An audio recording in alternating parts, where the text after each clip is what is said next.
Without me, ye can do nothing. Nothing means nothing. We all read these words. Do we understand? We might even quote these scriptures all of our lives, but when Jesus said, without me, ye can do nothing. Do we really, do those words carry weight in our lives? As we go throughout life, as we go out through time, we try to survive here, we get to realise time and time again, how many times do we run into the harsh reality, the facts of reality. It might seem harsh at the time in that we snowball and we come across a brick wall. Without me, Jesus saying, you can do nothing. Nothing means nothing. This is what Moses understood. He didn't want to make one move without God, without Jesus, without the spiritual, without the miraculous. How many times do we step out of the door and go places wherever we go? We don't even look to the miraculous. We don't even ask God to look after us and keep us safe. We simply go about our daily lives and we leave God out of the equation and get wrapped up in the physical world here and forget the spiritual. When Moses didn't do this, he looked to God right around every corner. He had to, because he was in the wilderness. And he said unto him, Moses saying unto the Lord, if thy presence go not with me, carry us not up hence. Look, I don't want to make a move without you. I'd be frightened to. I know it'll all go wrong. I know what it's like in the past where I've done things without you, and it all went wrong. It all went drastically wrong even. For wherein, so Moses' words here that carry a massive weight because they're coming from a man with a lifetime of experience that finally wound up realising that nothing meant nothing. Without me, ye cannot do nothing, ye can do nothing.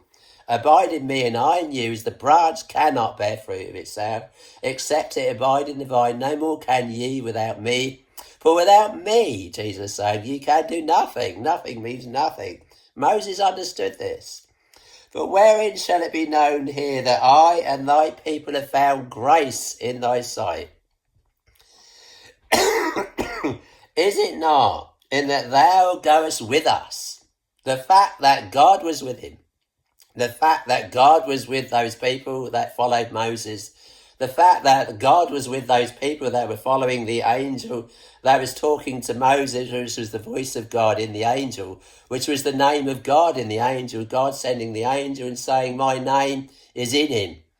So sometimes when we get these spiritual manifestations, they're actually coming from an angel.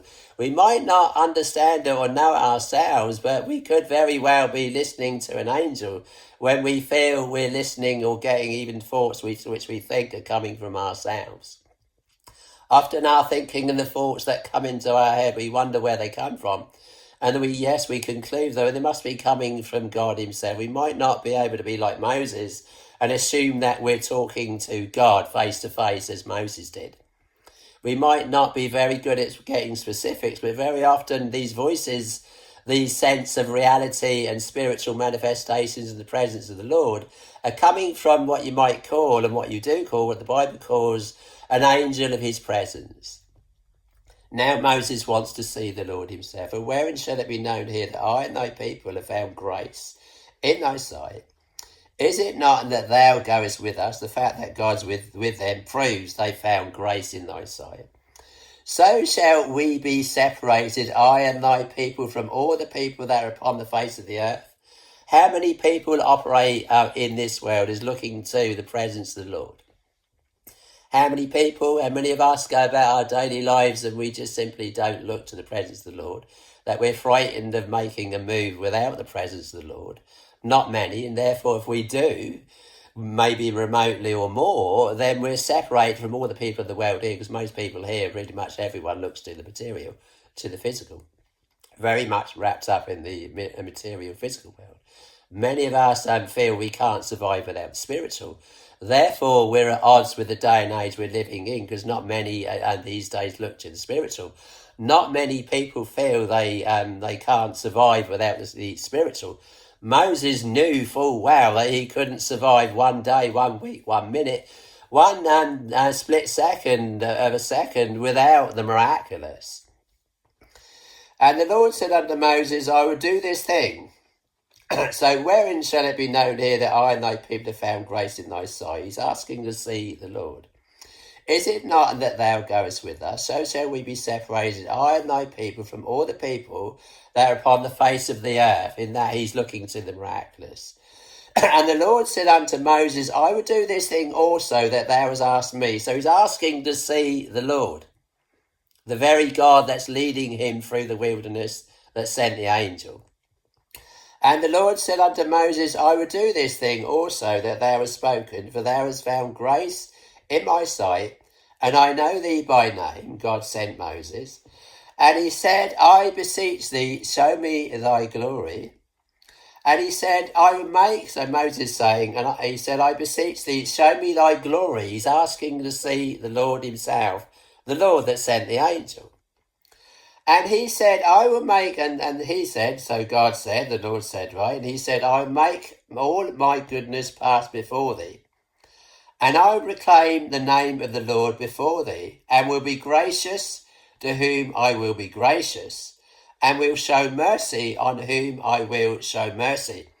So it's all through mercy. It's none of our great righteousness. It's none of our great wonders that we do. It's all a gift of God. It's all down to mercy.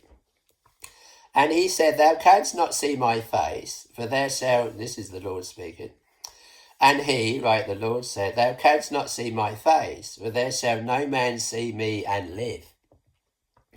And the Lord said, behold, there is a place by me, and thou shalt stand upon a rock. So it appears Moses is kind of outside the camp here, and there's a place beside the Lord. And the Lord says, thou shalt stand upon this rock. And it shall come to pass while my glory passeth by thee, that I will put thee in a cleft of the rock. And I will cover thee with my hand while I pass by. So the Lord's going to pass by Moses, and Moses is going to see the Lord, but he cannot see his face. The Lord saying to him in verse 20 here, thou canst not see my face, for there shall no man see me and live. And the Lord said, behold, there is a place by me, and thou shalt stand upon a rock. Rock kind of symbolic of Jesus. And it shall come to pass, while my glory passeth by thee, I will put thee in a cleft of the rock, and I will cover thee with my hand while I pass by thee. So you picture the Lord himself now is going to pass before Moses' eyes, his human eyes, is going to see the Lord, but he's not allowed to see the face of the Lord. If someone walks past you before your eyes, then the odds are you're going to see his face. So Moses appears to here to be placed in the cleft of a rock, whereby when the Lord passes by Moses, the Lord will put his hand over Moses' eyes so he doesn't see his face. It's seeing the face of the Lord would be very presumptuous for a human being, but no man shall see my face and live. So, and it came to pass, and it shall come to pass that while my glory passeth by thee, I put thee in the cleft of the rock, and will cover thee with my hand while I pass by. And I will take away my hand, and thou shalt see my back parts, but my face shall not be seen. So indeed, the emphasis here has to be that Moses was indeed operating through the miraculous. And this is how he survived in his day, coming out of Egypt, coming out of a great empire of his day. And we face with a looming, rising empire in our day now emerging and coming in, and we're wondering how we're going to survive. The only way we can possibly survive is spiritually, is to do what Moses did, and that's look to the Lord and trust that without me. Without me, Jesus saying, I am the vine, ye are the branches, abide in me and I in you. As the branch cannot bear fruit of itself except it abide in the vine, no more can ye except ye abide in me, for without me ye can do nothing. So praise Jesus.